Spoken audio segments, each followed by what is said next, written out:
Hi, I'm Dr. Mark Student. Welcome to the Academy of Chiropractic Doctors PI Program Consultations. I am very excited that you took the time to do this and make the commitment to your career, to your family, to yourself, just to be the best of the best through clinical excellence. Sit back and enjoy the consultations. Hi, I'm on with, this is being recorded with permission. I'm on with Dr. Aaron Smith from Cedar Park, Texas. Good morning, Aaron. Good morning. So, Aaron, yesterday we were together, and we spent the day actually in the Hamptons, and we spoke a lot. And one of the things that we talked about was other chiropractors in the profession that are doing things that are really are considered really subpar, whether it be not triaging their patients appropriately, not diagnosing predicated on flags, not documenting appropriately. And it's become very frustrating to a certain sector of the population of chiropractors. Not that we are, holier than thou or above anyone, but really based upon accepted conservative clinical standards. And the question we had, and we bantered, is should we become whistleblowers and report them to licensure boards because it's really about protecting the public interest, or should we work hard to get these doctors educated? Now, where do you stand on that? And what's your experience? Since working with you, I've had that happen on many occasions where an attorney will send me a case, or even a medical specialist will send me a case, or primary care, and this person has gone through one case picked out to me. This person had like 4 or 5 months of chiropractic treatment, made no improvement at all, no diagnostics were ever ordered. I didn't even touch the patient. I'm like, being MRI, boom, they had positive myelopathic findings from exam. And then when we got the MRI back a couple of days later, full on cord compression. Talk a little slow. Talk a little slower, Aaron. Oh, go ahead, sorry. For the recording. Okay, so we got this patient. Patient had myelopathic findings. Patient had a positive Hoffman sign. Got the MRI ordered, and then sent them straight to the neurosurgeon, and they had surgery a week later, and they've been suffering for 6 months. And at the same time, this chiropractor that had treated them for several months was just wailing away on her. Wailing away meaning adjusting regularly. Exactly. I appreciate your perspective. And by the way, for full disclosure, in my formative years, I was in practice 2, 3, 4 years. I had a patient like that, by the way, that I adjusted. I think we all probably have. But that was before MRI was even invented. It was in the early 80s. Right. And I didn't know what was wrong with this patient. I just kept adjusting and adjusting. I x-rayed and re-x-rayed. And, and I didn't know what was going on. And I honestly believe I hurt this patient. But keep going. Right. I have to but that forced me to go back to school, especially when MRI became available. But keep going. I don't want to take the train So forward. then I've had other cases where I've done plaintiff IMEs for attorneys, and then we go through the records that are just so horrible. I'm like, there is no way any carrier should have to pay for this. It's really, really, really, really bad. I've seen chiropractors diagnosing disc herniations and never having an MRI report. I'm like, I don't know how you do that. And so it concerns me for my profession when I see things like that. At the same time, I told a lot of people about you and talked to people all over the country, and you regularly will have people that are interested in your program. Hey, call Aaron Smith. He'll tell you about it. And I've been able to create some really good relationships and people that have really grasped hold of the concept and taken advantage of the program and done the program. They call me back and they're like, holy crap, this is transforming the way that I practice. I'm busier than I've ever been. I don't want to make this a testimonial about our program, even though it really accomplishes those needs. Right. But really it's about education, and that's what it is. That's our platform. Our entire platform is we're going to make you a better doctor at every level and protect the public and protect your license and help chiropractic spiral upwards through highly credentialed, highly trained, very smart doctors who practice within appropriate standards. Right. So, but the real question so here's the other issue I've come across is when I deal with ER docs, and I've dealt with a lot of them, and orthos and neuros and neurosurgeons. I've trained a lot of them. I've educated, a lot of them through that training, and I've lectured with a lot of them and to a lot of them. And they all say to me the same thing. You're not like any other chiropractor I've ever worked with. We get the cases where, the chiropractor doesn't triage. They don't do an MRI. If they do, they don't understand the findings, and their diagnosis, prognosis, and treatment plan never changes. These people are complaining, and they're still not diagnosing their patients. You're different, and why? And I'm sure you've heard that also from doctors, from medical specialists you've worked with. Right. So, what's some of the feedback you're getting from the medical specialists? And there's a reason why that's important. It's not that we want to be medical specialists or pander to them. And I'll explain from my perspective what the significance is. But what's the feedback you're getting from the medical community about your level of expertise? Oh, it's been phenomenal. Because I'll have pain management doctors, neurosurgeons that'll call me and ask me kind of some clinical questions about, hey, I have this going on, I can't help them. What do we need to do with them?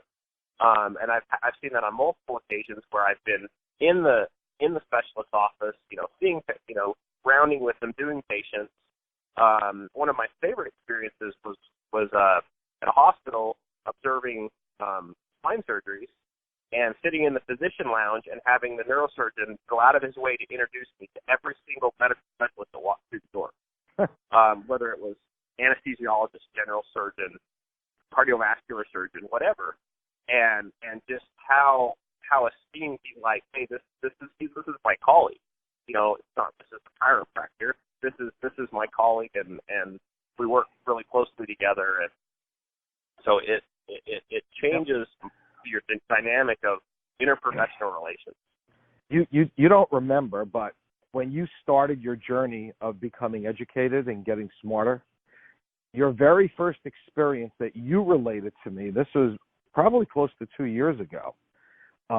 You said, I went to an orthopedic surgeon, and he gave me 5 minutes only because I had a case to refer, and we spent over an hour, and at the end of the day, he said to you, I love chiropractic, but I hate chiropractors because they're stupid. You're the first smart one I ever met.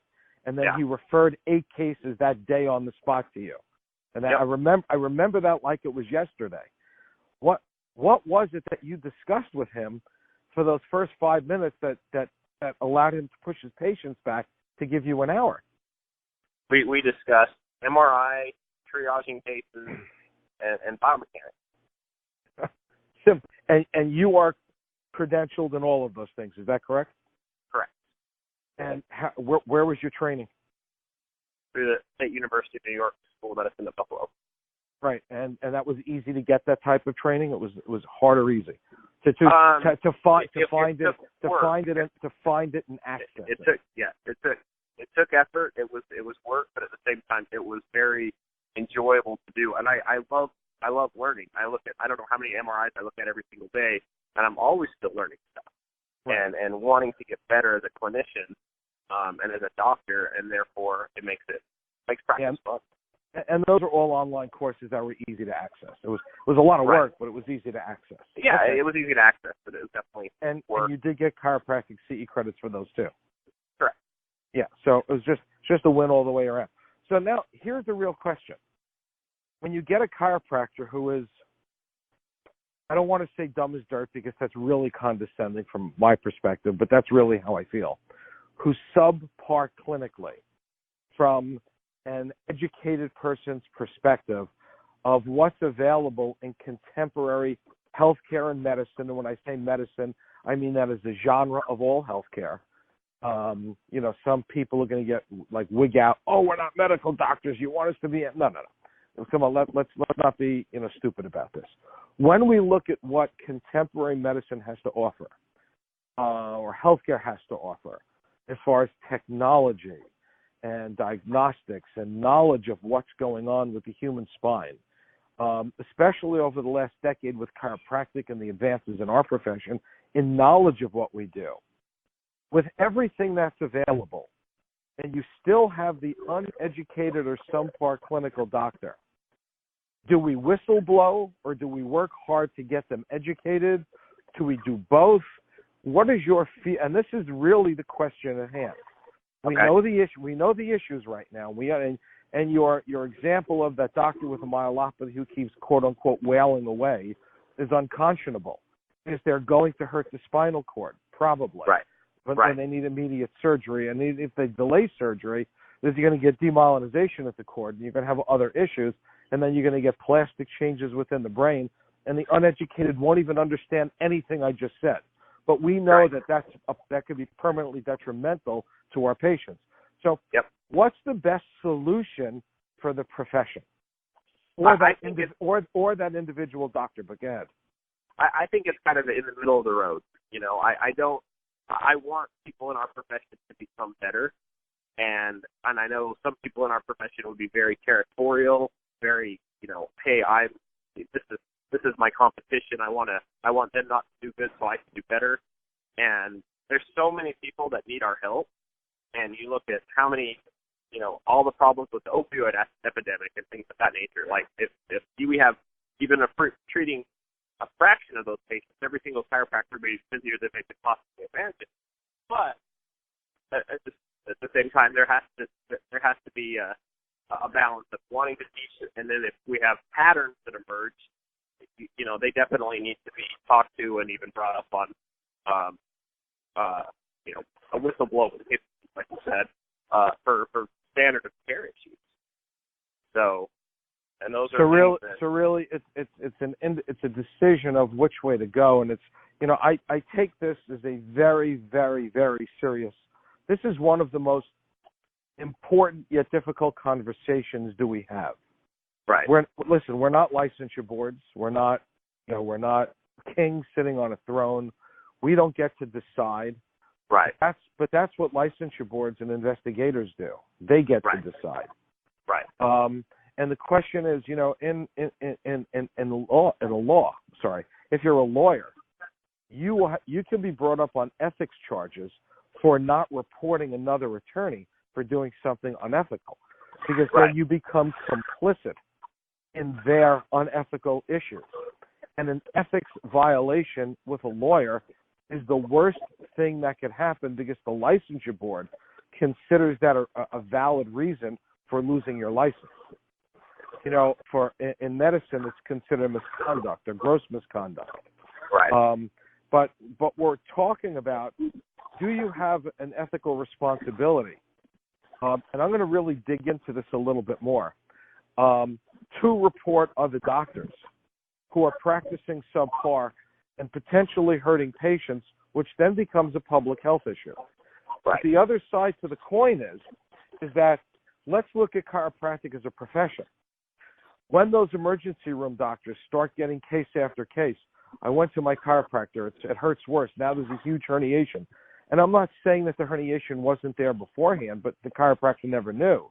But the surgeon's now going to assume the chiropractor did that, because now all of a sudden it didn't hurt a lot, it hurts a lot more, and there's a herniation. So, you know, now the chiropractor is on the line, and the chiropractic profession is now, you know, taken down a peg in the mind of that surgeon.